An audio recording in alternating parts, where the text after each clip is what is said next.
آیا تھا کہ جو بندہ گھر میں یہ نیت کرے اللہ مجھے گھر دے دے،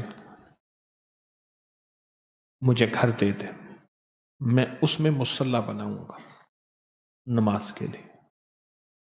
گھر نہیں ہے، اسباب بھی نہیں ہیں، حالات بھی نہیں ہیں، اللہ غیب سے اس کو گھر دے دیتا ہے۔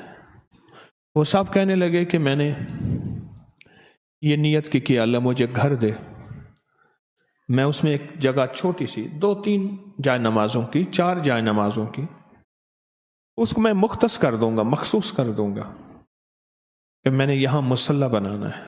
کہا کہ میں نے یہ نیت کر لی۔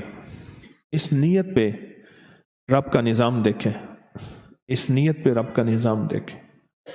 کہا کہ مجھے گھر مل گیا۔ پھر ایک عجیب بات اور کہی، یہ کہا کہ میں نے آپ سے درس میں سنا تھا کہ یا اللہ مجھے گھر دے، میں مہمانوں کی نیت کرتا ہوں، مجھے گھر دے، مہمانوں کی نیت کرتا ہوں۔ کہا میں نے مہمان کی نیت کر لی، اللہ مجھے گھر دے،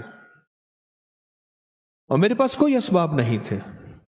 مہمان کی نیت کرتے ہی دعا کرتا رہا، اعمال کرتا رہا، اللہ سے مانگتا رہا، اور اللہ پاک نے پھر ایک اور گھر دے دیا۔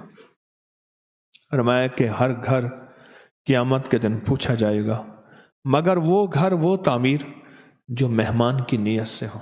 ایک اللہ والے کا خادم جا رہا تھا، پوچھا کہاں جا رہے ہو؟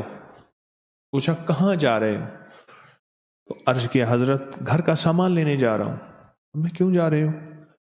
کہ گھر میں ضرورت ہے۔ فرمایا گھر کی نیت نہ کر، مہمان کی نیت کر لے۔ یہ جو مہمان کی نیت کر لے گا پھر گھر والے بھی کھائیں گے، اور اگر کوئی مہمان آ گیا تو وہ بھی کھا لے گا۔ اور پھر فرمایا کہ یہ قیامت کے دن اللہ کے ہاں اس کی پکڑ اور پوچھ نہیں ہوگی۔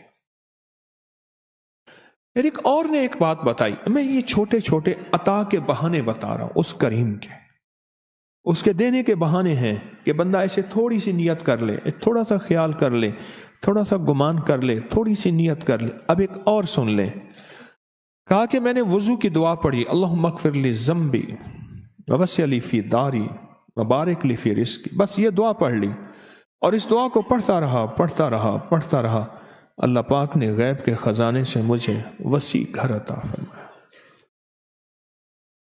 اس شہنشاہ کے دینے کے بہانے ہیں، تو جب وہ دینے پہ تیار ہے تو ان چھوٹی چھوٹی چیزوں کے ذریعے اس کریم کی رحمت کو متوجہ کریں، اس کریم کے فضل کو متوجہ کریں، اور اس کے کرم کو متوجہ کریں۔